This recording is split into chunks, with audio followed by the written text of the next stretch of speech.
এটা নিছক দুর্ঘটনা নয়, এটি একটি কাঠামোগত হত্যাকাণ্ড। এরকমই কিন্তু এবার জানিয়েছেন, এরকমই কিন্তু একটা বড় আপডেট কিন্তু আমাদের সামনে আসছে। অবশ্যই আমরা এই বিষয়ে বিস্তারিত আলোচনা করবো। তার আগে আপনি যদি এই চ্যানেলে নতুন থাকেন অবশ্যই চ্যানেলটিকে সাবস্ক্রাইব করে আমাদের পাশে থাকুন এরকম নিত্য নতুন রাজনৈতিক এবং সর্বশেষ আপডেটগুলি সবার আগে পাওয়ার জন্য। মূলত রাজনীতির বেইলি রোডে বহুতল ভবনে আগুনে মৃত্যুর ঘটনায় তীব্র ক্ষোভ ও উদ্বেগ প্রকাশ করেছে বিভিন্ন রাজনৈতিক দল, সংগঠন ও মানবাধিকার সংস্থা। তারা বলেছে এটা নিছক দুর্ঘটনা নয়, এটি একটি কাঠামোগত হত্যাকাণ্ড।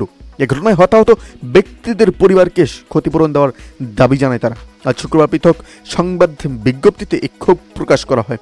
বিএনপির মহাসচিব মির্জা ফখরুল ইসলাম আলমগীর বলেন যে দেশে আইনের শাসন না থাকলে দুর্ঘটনা ও বিপর্যয় ঘটাতেই থাকে, কারণ সরকারকে জনগণের কাছে জবাবদিহি করতে হয় না। ফলে জনসমাজে নৈরাজ্য বিরাজ করে বলে নানা দুর্ঘটনা ঘটে ও মানুষের প্রাণ ঝরে যায়। এক বিবৃতিতে গভীর শোক জানিয়ে বাংলাদেশ ওয়ার্কার্স পার্টির সভাপতি রাশেদ খান মেনন বলেন যে সাধারণ সম্পাদক ফজলে হোসেন বাদশাহ তার এই অগ্নিকাণ্ডে যারা হতাহত হয়েছেন তাদের পরিবারকে ক্ষতিপূরণ ও উন্নত চিকিৎসা দিতে সরকারের প্রতি আহ্বান জানান। বন্ধুরা, এই বিষয়টি আপনারা কি নজরে দেখছেন অবশ্যই আমাদের কমেন্ট করে জানাতে ভুলবেন না। ভালো থাকুন, সুস্থ থাকুন, ধন্যবাদ। দেখা হচ্ছে নতুন আরেকটি ভিডিওতে। আপনি কোথায় দেখছেন অবশ্যই সেটি আমাদের কমেন্ট করে জানাতে ভুলবেন না।